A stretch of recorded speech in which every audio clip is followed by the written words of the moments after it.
Chairman during that little election in 2000, when Bill Clinton said to me, get out there and make sure Al Gore gets more votes than anybody, and I did. Then being governor for 2 terms, the only problem is it's all in the past. And you know, it's a little bit like, and Shelley didn't do this, Shelley was great, but when you get introduced that way, it's a little bit like hearing your eulogy.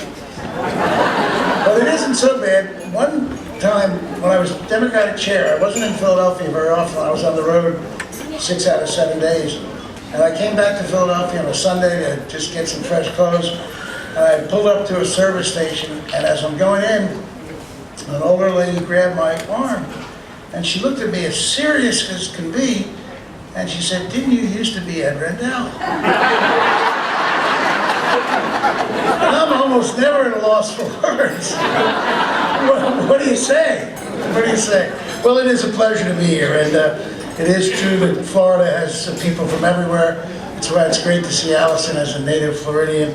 And obviously, you've got an important election. You've got a lot of important elections next year. You've got an important election for governor because it is really true that since the early 90s, a significant level of what used to be done in domestic policy in Congress in Washington has been devolved to the states.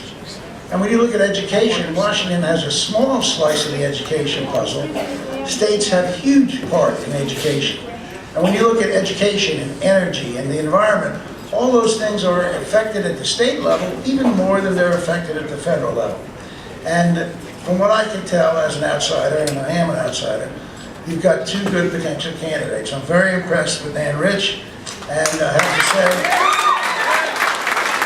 to say that I enjoyed my time in the National Governors Association with Governor Christ. He and Shelley talked about the fact that I was able to establish in Harrisburg some level of bipartisanship to move the state forward. The National Governors Association in the 70s and 80s used to be a real driving force because they gathered together. It was the national governors that really promoted welfare reform when President Clinton and the Congress got together with welfare reform. But by the time Charlie and I arrived on the scene, it had become very fractious and very partisan, ideologically split. And there were just a few of us who worked to try to bring it together on issues like what message we were going to send to the Bush administration and to Congress about chip funding. And Charlie was one of the Republicans who worked across party lines, and I was one of the Democrats who worked across party lines. And we were able to get things done. And that's an important message, not necessarily for Florida, but for the country. I believe that if you read my book, Nation of Wusses, I believe that's right, and it's important to note it's wusses, W-U-S-S-E-S, not wussies. Big difference, and you can look it up. But I believe that we're headed in a perilous direction. And I'm going to talk a little bit about that tonight. And part of it is just the incredible level of partisanship and ideological posturing. You know, Chris Matthews just wrote a book, or he wrote a book, and it's just coming out, called Tip and the Gipper. And it ought to be mandatory reading for everyone in the Congress today, because it talks about Tip O'Neill, who was a liberal lion. I mean, Tip O'Neill would have been in the far left of our party today. And Ronald Reagan, who was obviously a significant conservative, how they put aside their ideologies and got together and made things work. Made things work. Do you know that Ronald Reagan sent Tip O'Neill to head a delegation that met with Gorbachev? Can you think about anything like that happening today? And think of how fast this has all gone bad. Anton Scalia. Oh, yeah, all right, Anton Scalia, you can all moan and groan, but I will give you 4 tickets to the next Miami Marlins World Series game. Oh, ye of little faith. If you can tell me, if anybody can tell me, what was the vote in the Senate confirming Anton Scalia? Anybody? 100-0. Ruth Bader Ginsburg, clearly one of the most progressive judges on the court, appointed by Bill Clinton in 1994. What was the vote in the Senate? confirming 96-3, Ruth Bader Ginsburg. How would they do today, in today's Senate? There would be blood on the floor. It used to be we appointed and confirmed Supreme Court justices based on scholarship and character and integrity. Not anymore. We've devolved, we're at each other's throats about everything. About everything. President Bush, George W. Bush, his 4 major initiatives. Think about it for a second. The war in Iraq. 70% of the Democrats voted for the war. Think about Medicare Part D. 90% of the Democrats voted for Medicare Part D. The Bush tax cuts. Don't forget, 40% of our party in the Congress voted for it. No Child Left Behind. Who was the prime sponsor in this Congress of No Child Left Behind? Anybody? Ted Kennedy. How did it all go so bad, so fast? And if we don't stop it, we are going to hell in a handbasket. Just look at what's happening down there now. It's pathetic to watch. It almost makes you cry. Ronald Reagan raised the debt ceiling 18 times. It was a unanimous vote in the Congress each single time. All of a sudden, it's become war to establish, and you know, I saw this poll where the majority of Americans think we should raise the debt ceiling without doing more more spending cuts. Well, the debt ceiling is not raising the debt ceiling to pay for future investments. It's to pay for the bills that have come due. We pay our bills in America. It's very important for the world economic system and for our integrity as the leading economic power in the world that we pay our bills. And they're holding it up because they don't like Obamacare.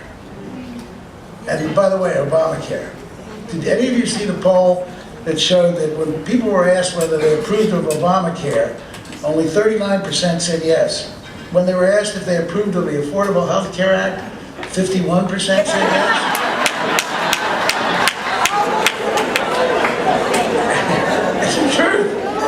It's absolutely amazing. It's absolutely amazing. We've become so hateful. We've become so hateful. And look, the president has said a year ago, 6 months ago, and he said it yesterday. He said to the Republicans, if you have legitimate changes, additions, deletions to the act that you want to bring to my attention, I pledge to work with you. Don't bring me something that guts it. It passed. It was upheld by the Supreme Court. But there's no act anywhere that can't be approved. Do you know how many times Social Security has been amended over the years? And we can amend the Affordable Health Care Act too, if we start acting as Americans. Look, we were the only country in the industrialized nation in the world that didn't guarantee its citizens health care.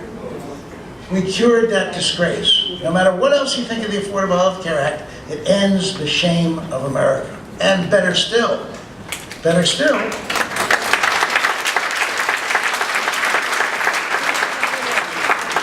Republicans are always talking about choice. The exchanges are all choices. And they act as if it's a government takeover of health care. Well, you know who puts the plans in at the exchanges? Did you look at it? All the HMOs, all the health companies. They compete against each other. The Republicans should love it. They should absolutely love it, and they should love the mandate because the conservative think tank Heritage, they're the first ones to propose the mandate. So, it's pretty bad. And I don't have to tell you, most times I'm very proud to be an American. But when I see some companies that are making significant profits, reducing their workers to 29 hours so they don't have to get they don't have to pay them health care, what I say to those companies is you should be ashamed of yourself. Ashamed of yourself. If you're losing money, that's one thing. But American business is making record profits. Record profits. And they want to take away health care from their workers because their profits might go down by 1/4%. Shameful. I have a little small business now. I have 6 employees. It would never occur to me ever not to give those employees health care. It is absolutely a basic and essential human right. So, what's going on is staggering. But what's really going on, and what's hurting the country most of all, is we've stopped doing anything. Allison talked about the need to invest, and that's true. Can you name me one business anywhere in this country, anywhere in Florida, that grew successful without investing in its own growth? Of course not. Of course not. Every business invests by borrowing money or using its capital reserves and investing in a new product line, a new factory, hiring more workers, to doing research and development. And the president has set forth an investment agenda. He wants to invest in education, in research and development, in energy, and in infrastructure. And if we don't do that, our chances of remaining a powerful, strong, dominant economy are zero. And we can't let this fight, and we can't let this ideology, this idea that government spending is automatically bad. I want to tell you a little